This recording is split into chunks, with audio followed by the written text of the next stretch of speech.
नमस्कार, दिन भर की बड़ी खबरों में आपका स्वागत है। मैं हूं मीनू। आज इस बुलेटिन में बात करेंगे लोकसभा चुनाव की काउंटिंग की, नतीजों से पहले चुनाव आयोग की प्रेस कॉन्फ्रेंस की, जानेंगे काउंटिंग को लेकर विपक्ष की तैयारियों की, हिमाचल में बीजेपी को लगे झटके की, बात करेंगे अखिलेश यादव के बड़े दावे की और बुलेटिन के अंत में बात करेंगे असम में बाढ़ से मचे हाहाकार की। लेकिन तमाम बड़ी खबरों से पहले एक नजर सुर्खियों पर। 150 डीएम को धमकाने के मामले में कांग्रेस के राष्ट्रीय महासचिव जयराम रमेश को चुनाव आयोग से लगा झटका। आयोग ने मामले में अपना पक्ष रखने के लिए अतिरिक्त समय देने से किया इनकार, कहा सबूत दो नहीं तो करेंगे कार्रवाई। चुनावी नतीजों से पहले पीएम का देशवासियों के नाम संदेश। मोदी ने कन्याकुमारी में ध्यान साधना के अनुभव किए साझा, कहा इतने बड़े दायित्वों के बीच ऐसी साधना कठिन होती है, लेकिन कन्याकुमारी की भूमि और स्वामी विवेकानंद की प्रेरणा ने इसे सहज बना दिया। दिल्ली के कथित शराब नीति मामले में जेल में बंद आप नेता मनीष सिसोदिया पहुंचे सुप्रीम कोर्ट, जमानत याचिका पर आज होगी सुनवाई। बिहार को मिलने वाला है नया मुख्यमंत्री, पीएम मोदी और अमित शाह से मिले नीतीश कुमार, मोदी 3.0 में मिल सकती है बड़ी जिम्मेदारी। लोकसभा चुनाव 2024 के चलते 4 जून 2024 को देश भर में किया ड्राई डे घोषित, शराब की बिक्री पर रहेगा प्रतिबंध। लोकसभा चुनाव नतीजों से पहले इलेक्शन कमीशन ने की press conference. CEC Rajiv Kumar बोले, हम पर झूठे आरोप लगाए गए हैं, हमें लापता जेंटलमैन कहा गया, लेकिन इसी दौरान देश में वोटिंग का वर्ल्ड रिकॉर्ड बन गया। यह हमारी लोकतंत्र की ताकत है। पश्चिम बंगाल, बिहार, झारखंड और ओडिशा के कई इलाकों में अगले 2 दिन में झमाझम बारिश होने की संभावना, मौसम विभाग ने जारी किया अलर्ट। निवेशकों की हो गई चांदी, एग्जिट पोल के बाद सेंसेक्स और निफ्टी ने बनाया नया कीर्तिमान। सेंसेक्स 2507 अंक की तेजी के साथ 76,468 अंक पर हुआ बंद, वहीं निफ्टी 733 अंक चढ़कर 23,263 अंक पर हुआ बंद। सिस्टम का बना दिया मजाक, ईवीएम तोड़ने वाले विधायक को हाईकोर्ट ने दी राहत तो भड़का सुप्रीम कोर्ट, कहा यह सरासर मजाक है, इतने सारे लोग मतदान केंद्र में कैसे प्रवेश कर सकते हैं।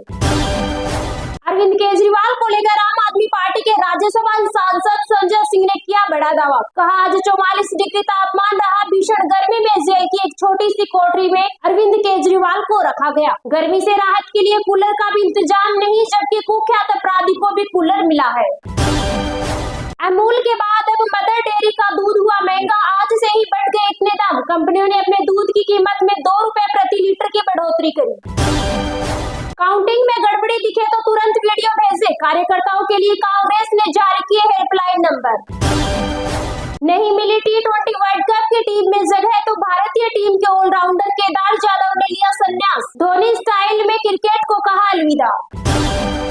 कांग्रेस नेता दिग्विजय सिंह का बड़ा बयान, कहा अगर बीजेपी का आंकड़ा 300 पार होता है तो वो जनता का वोट नहीं है बल्कि ईवीएम मशीन का वोट है। अखिलेश यादव के आरोप सच, चुनाव आयोग ने मानी गलती। सीईसी राजीव कुमार बोले, चुनाव हमें 1 महीने पहले ही खत्म कर देना चाहिए था, इतनी गर्मी में नहीं करना चाहिए था, ये हमारी पहली लर्निंग है। दिल्ली आबकारी नीति घोटाले से जुड़े ईडी मामले में बीआरएस नेता के कविता की फिर बड़ी मुश्किलें, 3 जुलाई तक बढ़ी न्यायिक हिरासत।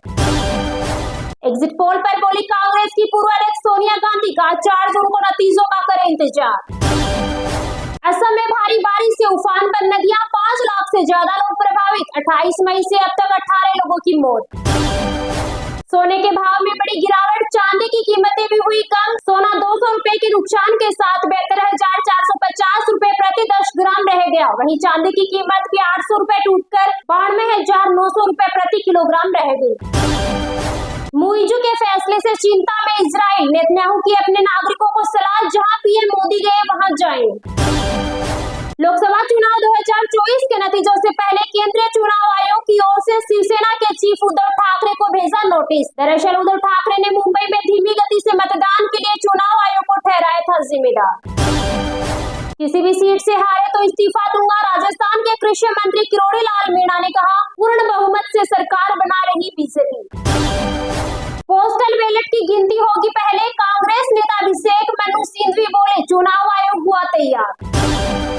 पुणे कार हादसे मामले में नया खुलासा, आखिरकार पुणे के रईसजादे नाबालिग ने शराब पीने की बात कबूली, बोला हाँ उस रात में नशे में था, कुछ भी याद नहीं। उद्धव ठाकरे पीएम की शपथ के 15 दिन बाद बैकडोर से एनडीए में होंगे शामिल, नवनीत राणा के विधायक पति रवि राणा ने किया दावा। महिला आयोग ने संदेश खाली जाने के लिए चुनाव आयोग से मांगी अनुमति, महिला हिंसा की जांच करेगी टीम। आम आदमी पार्टी के उम्मीदवार सोमनाथ भारती ने सिर मुंडवाने वाली पोस्ट की बताई वजह, बोले इनका सीधे तरीके से जीतना असंभव। चुनाव परिणाम 2024 से पहले बिहार में हिंसा, जेडीयू नेता अनिल कुमार की धारदार हथियार से हत्या, इलाके में मचा हड़कंप।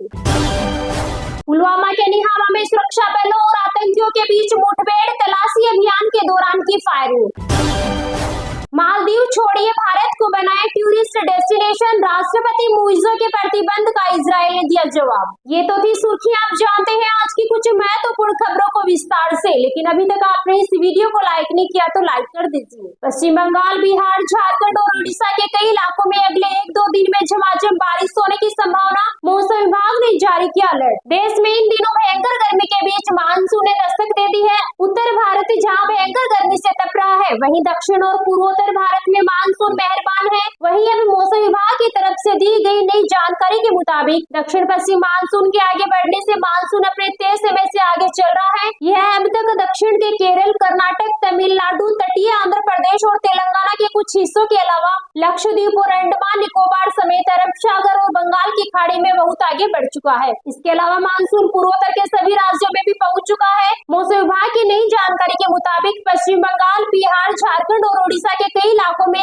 अगले 1-2 दिन में झमाझम बारिश होने की संभावना है। आमतौर पर बिहार में मानसून 10 जून तक दस्तक देता है, लेकिन इस बार यह करीब 1 सप्ताह पहले ही राज्य के पूर्वी हिस्सों में दाखिल हो चुका है। मौसम विभाग ने राजधानी दिल्ली में सोमवार को बादल छाए रहने, अलग अलग स्थानों पर गर्म हवाएं चलने, धूल भरी आंधी और गरज के साथ हल्की बारिश की संभावना भी जताई है। इसी के साथ 25 से 35 किलोमीटर प्रति घंटे की रफ्तार से तेज हवाएं चलने का भी अनुमान है। आईएमडी के मुताबिक अगले 2 दिनों में यूपी, एमपी और छत्तीसगढ़ को भी गर्मी से राहत मिलने और बारिश होने की संभावना है।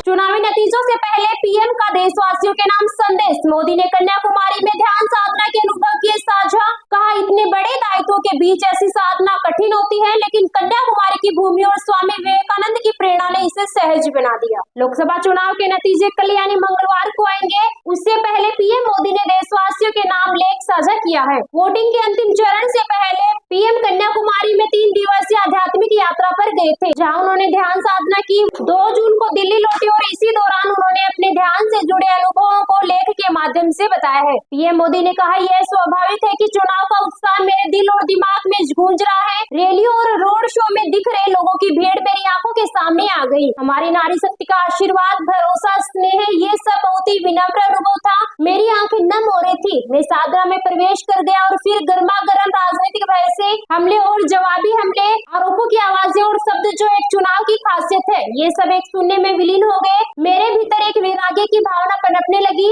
मेरा मन बाहरी दुनिया से पूरी तरह से अलग हो गया। पीएम ने आगे कहा, इतने बड़े दायित्वों के बीच ऐसी साधना कठिन होती है, लेकिन कन्याकुमारी की भूमि और स्वामी विवेकानंद की प्रेरणा ने इसे सहज बना दिया। मैं सांसद के तौर पर अपना चुनाव भी अपने काशी के मतदाताओं के चरणों में छोड़कर यहाँ आया था।